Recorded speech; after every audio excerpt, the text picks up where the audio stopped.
Hazak uvaruch boker tov.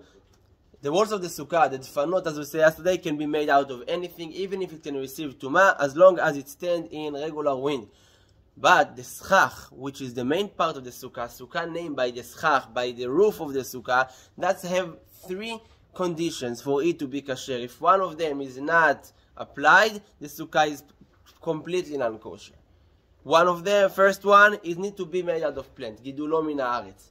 I cannot make the Secach out of metal, not out of plastic or nylon or any other thing, because it's not grown on the ground. It's not grown from the ground. It can be bush, it can be a tree, anything that is plant-based.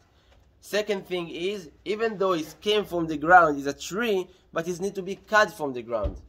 Talush, meaning if I have a big tree over my Sukkah, it's very nice, it makes shade, but the Sukkah is not kasher because the Secach is still connected to the ground. After I cut it and then place it there, then it's kasher. I cannot place it there and then cut it, first cut it and then place it there and then it's kasher. And the third thing is that it's not received tum'ah.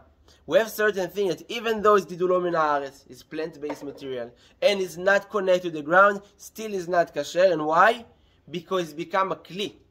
If let's say I take this tender, is it kasher for being a sukkah? No, it cannot be Secach because it's kli, and kli can receive tumah. If I take a box made out of wood, it cannot be Secach because it's received tumah, even though it's plant-based material and also is not connected to the ground. So it needs to be fulfilled all those conditions, all those three. Gidulo min haaretz means it's go from the ground, is talush, is not connected to the ground anymore. It was connected before, not anymore, and is not received tumah.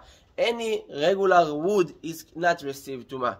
Even lumber can be used as chach for sukkah because it's not received tumah, as long as it's not very wide. But regular lumber like 2x4, you can put it as chach for the sukkah. Not recommend, it's very expensive. Now, with all of those, we still need to make sure so the Secach can be kasher. Let's say I take bamboo, it can be made for sukkah, branches, or all other things. I made it there, I make sure all the three conditions are correct, are good, but I need to make sure another thing, that is tzilata meruba mechamata. After I place it, I need to make sure that there is more shade than sun. Because can be, all the Secach can be kasher, but there is too much gaps in between and spaces, empty spaces, that by them, the sun can go in. And if the sun can go in and if there is majority of sun in the sukkah, is not considered, is not the Secach is Secach, but just need to add more for it to be kasher. Now that's for the Secach. What about this? The thing that holds the Secach is called ma'amid. So the Gemara says, is brought the Halacha that it cannot be ma'amid, it cannot be held by something that received tumah. Meaning, if the Secach cannot be made out of metal, so even metal cannot hold the Secach. If the Secach cannot be made out of plastic, so plastic cannot even hold the Secach. What does it mean? So if I have the snap sukkah, the metal poles, how can I have something that to hold it? So if I put the sukkah, the Secach, directly on the metal poles, it's held by something that received tumah and is not kasher. I need to make sure that even what hold it is not receiving tumah. So if I take the snap sukkah, the regular metal pole sukkah, I just put either long bamboos in there or lumber 2x4s on top of the metal poles, and then the Secach will sit on them, and then it's going to be kasher. The ma'amid of ma'amid, what hold the thing that hold the Secach, can be made out of anything. But the piece that holds the Secach that sit directly on it, must be also something that not received tumah. So lumber is very, very easy solution, or the long bamboos that is also sitting there.